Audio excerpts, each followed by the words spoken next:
Hi, this is Shep Hyken, customer service and experience expert, and on this video I'm going to discuss the reasons for a recent customer service debacle. Recently, a major cable and internet provider made headline news when a customer recorded a call to the customer's customer service center. All the customer wanted to do was terminate the service. The customer service agent proceeded to ask questions as to why the customer would want to disconnect. The agent made statements about the company being the best at what they do and providing the best price. Essentially, the agent wouldn't accept that the customer simply, for whatever reason, wanted to terminate the service.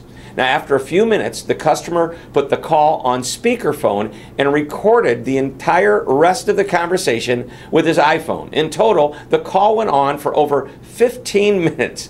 The agent wouldn't let up. The call was a disaster. The customer posted the recording of the call on social media and the incident went viral. Now, this isn't about that specific company or that specific incident. It's just about a problem, an example. It could have happened to any company. It doesn't have to be in a call center. It can be on any of the frontline type of responsibilities or any type of business. So let's not focus on the company or the incident, but what can we actually learn from it? There's a number of reasons this type of problem or debacle can actually happen. Number one, lack of clear objectives. If you've followed my books, articles, and videos, I write about getting into alignment. So the question is, does this employee understand our goal when it comes to customer service? It's more than being nice. It's actually very definable and easily articulated and simple to understand. It could be tied to a brand promise. For example, my friends at Ace Hardware want to be the most helpful retail stores on the planet.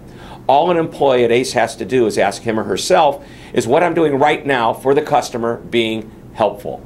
Number two, lack of training. Now, I'm amazed at how certain companies put their employees in customer-facing positions without the proper training. And not just technical training, relationship training. While some companies complain about the high cost of training, what about the cost of losing a customer because you didn't spend the time or the money to properly train him or her? Some of my clients put their employees through weeks of training before they let them work on the front line. Now, it's hard to imagine that a properly trained person would have handled the call support like the cable company's agent did in the example I referenced earlier. So number three, it's the lack of balance between making money and providing a positive experience. Revenue is the lifeblood of a company until it costs you the customer.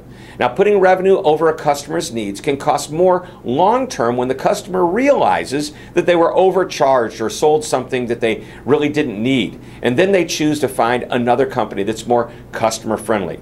In the cable company example we talked about earlier, perhaps there was an incentive tied to retaining that defecting customer.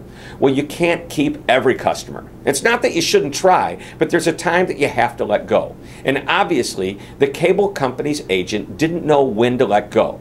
Treat the customer with dignity and respect, even if he or she chooses not to do business with you anymore. In other words, finish strong.